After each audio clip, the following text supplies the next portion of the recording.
Hi, welcome to Story Time. I'm Miss Karen, the Children's Librarian at the Oakmont Carnegie Library.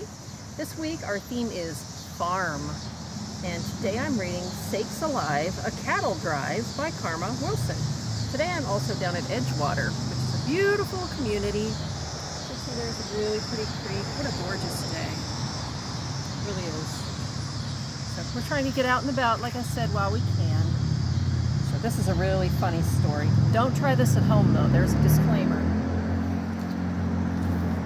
One day, the cows took Farmer's keys right from his back pocket. They tippy-toed to Farmer's truck and hurried to unlock it.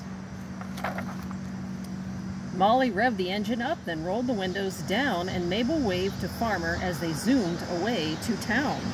The farmer shouted, "Sakes alive, they're going on a cattle drive." They bounced along the bumpy road at quite a frightful speed. "What's the sign say?" Mabel asked. But cows, of course, can't read. Molly swerved to miss a car. She dodged it just in time. Mabel cried, "How some folks drive should surely be a crime." The sheriff shouted, "Sakes alive, did I just see those cattle drive?" She's complaining about how the sheriff drives. The sheriff flipped his siren on and whipped his car around. Mabel mooed, "I do declare, what is that awful sound?" Molly shrugged. "I couldn't say. A flock of noisy geese?" Meanwhile, Sheriff hollered out, "Pull over! Stop! Police!" He called for backup. "Sakes alive, we've got to stop this cattle drive." His deputy said, "Are you sure? Since when do cattle drive?" Sheriff yelled, "Well, these ones can. They're going 85. 3 police cars joined the chase. "Mabel, look," said Molly. "Those cars have pretty flashing lights." And Mabel said, "Good golly." The deputy cried, "Sakes alive, it really is a cattle drive." Mabel pointed up ahead. "I do believe that's town." Molly uttered, "Where's the brakes? Help! I can't slow down." They whizzed right past the firehouse. The chief yelled, "Holy cow! They're headed for the mayor's place. Let's stop those cattle now."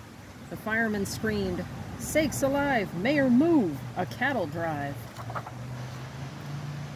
They sideswiped Mayor's flower bed. They barely missed his garden shed. The mayor shook his fists and said, "Cattle shouldn't drive." They roared through town. The sirens blared. The townsfolk gathered round and stared. "A town parade," they all declared. "Their truck looks like a float, all those flowers. Watch those cattle drive." One's waving. "Turn the key off," Mabel cried. The pickup slowed, the engine died. Molly fainted, Mabel sighed. "Next time, let me drive." The truck stopped by the city jail. The crowd began to cheer. "The best parade we've ever seen. Let's do this every year." The people wanted autographs, but cows, of course, can't spell. They stamped their hooves in pads of ink, which worked out rather well. The mayor muttered, "Sakes alive, the whole town loves this cattle drive." The farmer galloped into town. He had to ride his horse. The sheriff asked, "Are those your cows?" The farmer said, "Of course." "Come on, cows, we'd best get home. Dinner's on the table." The horse neighed, "Farmer, may I drive?" And Molly looked at Mabel. Those cows both giggled. "Sakes alive, since when have you seen horses drive?" So, in your opinion, should cows operate heavy machinery?